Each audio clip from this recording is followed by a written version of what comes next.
Hello everyone, welcome you all to the English online class. I am your English teacher Sindhu David, and today we will be learning verb part 1. So let's get started. Children, verbs like any other figure of speech are of numerous and varied types. This is what makes these action words so confusing and sometimes perplexing. There are two main types of verbs: finite verbs and non-finite verbs. In this video, we will be learning about non-finite verbs. A finite verb is directly linked to a subject. It agrees with the subject in person and number and changes its form when the subject changes. A finite verb also indicates the tense. In this picture, you can see clearly that finite verbs are those which have a definite relation with the subject in a sentence and thus are indicative of the tense like past, present or future, as well as of the number, singular or plural. Here are the examples of finite verbs. Shaina and Rustam play badminton. Shaina plays better than Rustam. They played a friendly match yesterday. You can see, children, clearly while you observe all three sentences how the finite verb have the relation directly with the subject, tense and the number. Let's see about non-finite verb. A non-finite verb is not directly linked to a subject. It does not change if the number or person of the subject changes. It also does not show the tense. When you observe this picture, you can understand that non-finite verbs don't depend on person, number, subject or time. There are three kinds of non-finite verbs: infinitive, gerund and participle.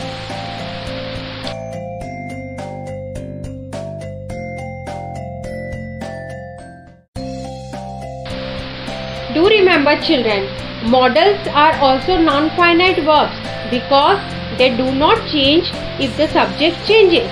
See the example. Radha can help you with the assignment. Can is a modal. And another example is people can buy tickets 2 days in advance. When you see both sentences, Radha is singular and third person, people is plural, but in the both sentence the modal is can.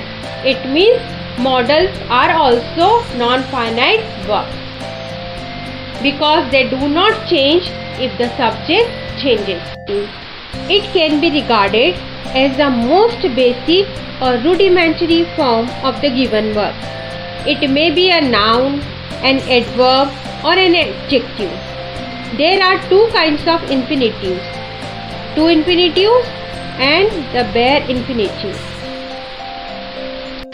Let's learn about the first type of infinitive, that is true infinitives. True infinitives use the word to and the base form of the verb. The true infinitive is used as a subject of a sentence like to swim continuously for too long is not easy. True infinitives also used after verbs such as remind, learn, ask, plan, choose, remember, prefer, expect, forget, promise, decide, encourage, persuade, intend, etc. Let's see the example. We must remember to call Divya and Rumi. The government plans to lower the service tax. Two infinitives used with question words such as how, when, what, where and whom. See the examples. Please teach me how to make tea. Kali told her mother what to give her on her birthday. Two infinitives also used after adjectives such as pleased, happy, proud, unable, likely, glad, surprised, amazed, disappointed, keen, impossible, easy, etc. Now there are two examples. We were very disappointed to see the team's performance. I am happy to tell you that the experiment was successful. It is also used after abstract nouns such as opportunity, wish, intention, ability, desire, change, etc. Now observe the examples. Mausami felt an overwhelming desire to return home. Vipin wishes to stay in Mumbai for another week. Another type of infinitive is bare infinitive. The bare infinitive does not use the word to but uses the base form of the verb. Bare infinitive is used after verbs such as let, see, hear and make. Examples are Mom will let me visit my friends if I clean my room. Everybody heard the man scream and then there was darkness.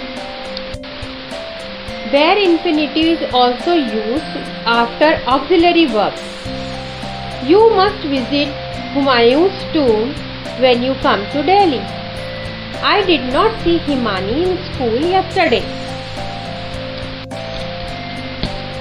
Let's see another kind of non-finite verb. Participles. Participles are those non-finite verbs which are modifications of the verb in such a way that they become adjectives. That is, they describe another word in the given sentence. Participles are forms of verbs that end in d, ed, t, en or ing. They are used as adjectives to form continuous or perfect tenses. They are also used to make passive forms of verbs. Here are some examples. Manasvi is going to Ahmedabad tomorrow. Here, present continuous tense. The teacher had spoken to the child's parents yesterday. Past perfect. There were many smiling faces all around. Adjective. We were told that photography was prohibited inside the hall.